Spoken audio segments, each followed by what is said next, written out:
Hello. How are you? Midnight Charlie Man. Let me make sure I'm on record. Just press record to make sure we're good. Right. It's 12th of January 2023. Midnight Charlie Man. Patrick here. I'm looking fashionable. How are you today? I was reflecting back to the videos of last year and what I included, and there was a part of a video which, you know what? It's not to do with this. It isn't. I'm just gonna. I was upstairs relating this to Michelle because I had something happen today which annoyed me a bit.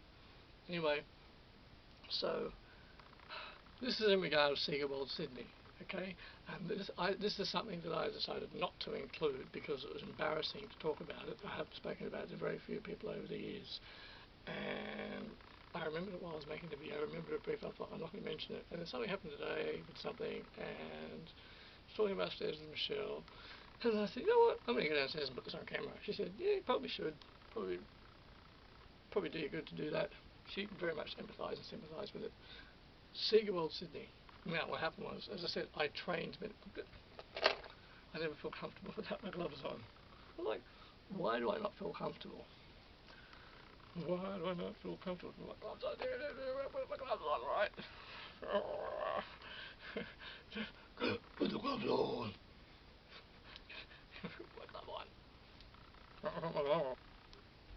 I trained a lot of people at Sega World Sydney, and I was very good at about that. Brad is about 55 years. I hope he's still with us. About 55 years of age at the time, and he'd come up to me and say, "Pat, you're the best trainer. We're going to be the best ride operator.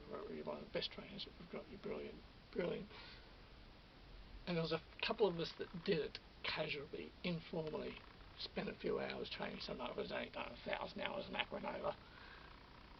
And that's alright, thank you, don't look at Pat, it's okay. Now, this happened for a while, for a period of time, maybe 6 months. I just trained people, bring them down to me, train them up. There was a couple of us that did it. And then what happened one day was that they just decided to make everything official.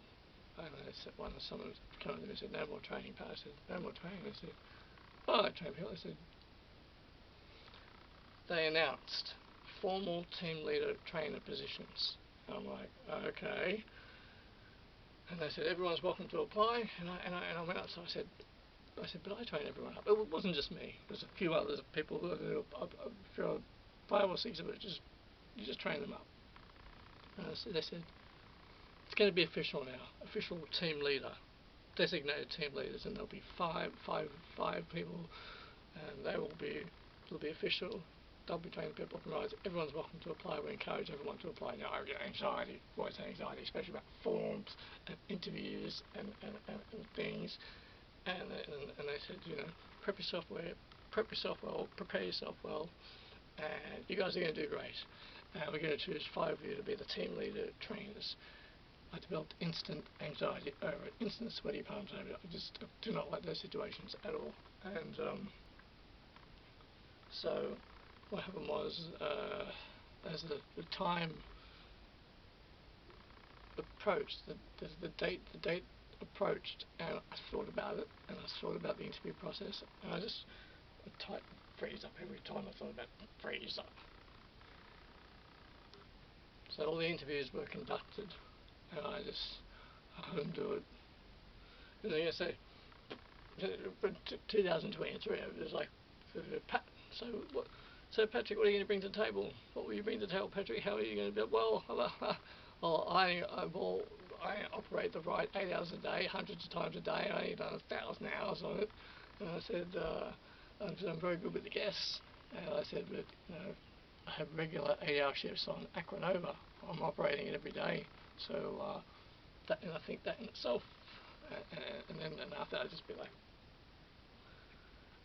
and I remember. They conducted all the interviews, and I hadn't been a part of the process. And I think my friend Wayne, I said, "Did you apply?" He said, "I applied." He said, "I applied, Pat. I applied." He said, "I said, how was?" He said, "It was bullshit, total bullshit." He said, "I said I didn't because I just get anxiety over this." He said, "Pat, it was a total bullshit process. They had no intention of offering me the position, no intention at all."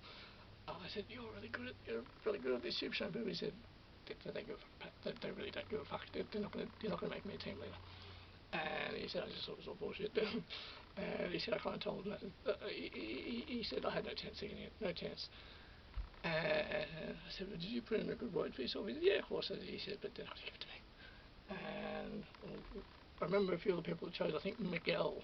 I just remembered Miguel, an Italian guy, a little guy. I think he was one of the ones to get it. I think another guy was Adam, not Adam Carter. No, a couple of Adams. There was a few people that got it. There was 5 people chosen, and it was a bit of a kick in the teeth. And I just was on a train on the city circle, I was circular key. I was on the train with Mark, head of I just happened to be on a train with him one day.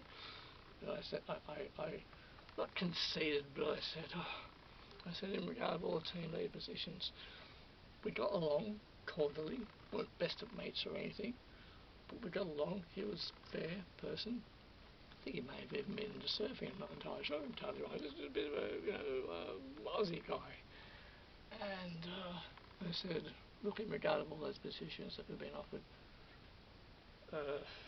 the team leader and the trainer, I said, I developed anxiety over it. I regret not applying, but just the interview process is very stressful for me. And he went, oh, okay. I'm like, oh, you're the wrong person to tell this to. Like, felt humiliated on the spot.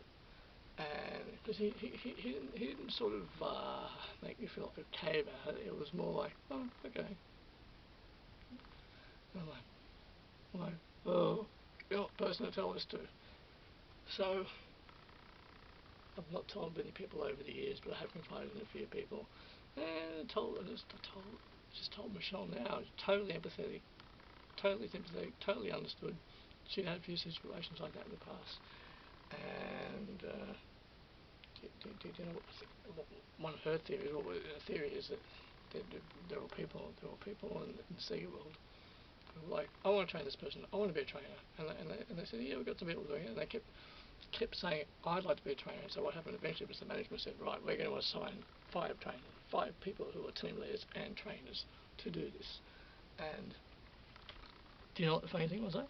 Do you know what the funny thing was? I can tell you what the funny thing was. If you like, I'll tell you what the funny thing was. Oh, tell you what the funny thing was. Tell you what the funny thing was. Once all this started taking place, it'd be in the middle of my shift, and one of the team leaders would come up to me and say, hey Pat, I'm going to train this person up. Oh, okay. Hey, I used to do that. Oh yeah, I'm doing it now. Oh, okay.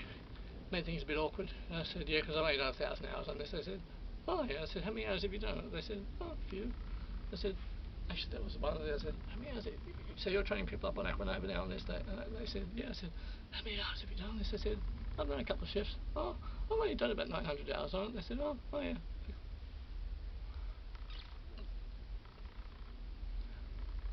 And in the middle of the session sometimes, what would happen in the middle of the session, the trainer, the team leader would come out and say, Pat. So yeah, I said, how do you do this? Can you just show me? I'm like, are you kidding me? Really? I said, can you just show me how to do this one thing? I'm like, oh, sure, okay, I'll show you how to do that.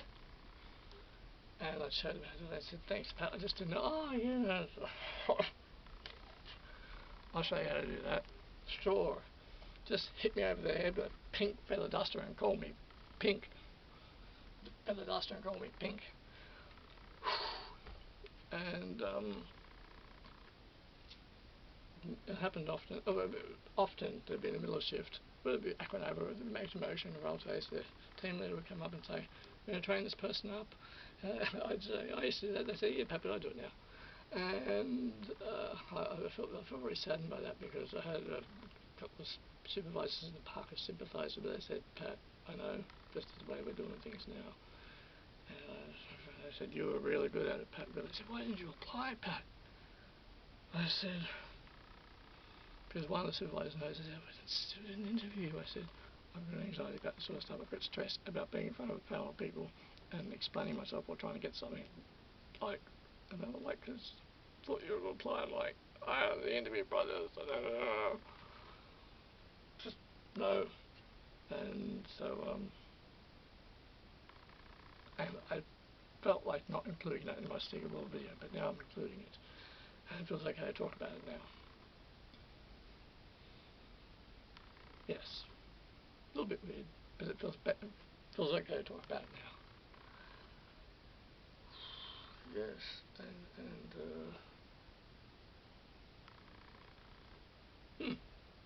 yeah. Right.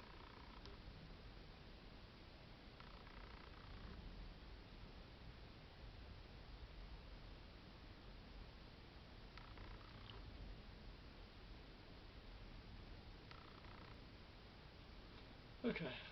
Okay.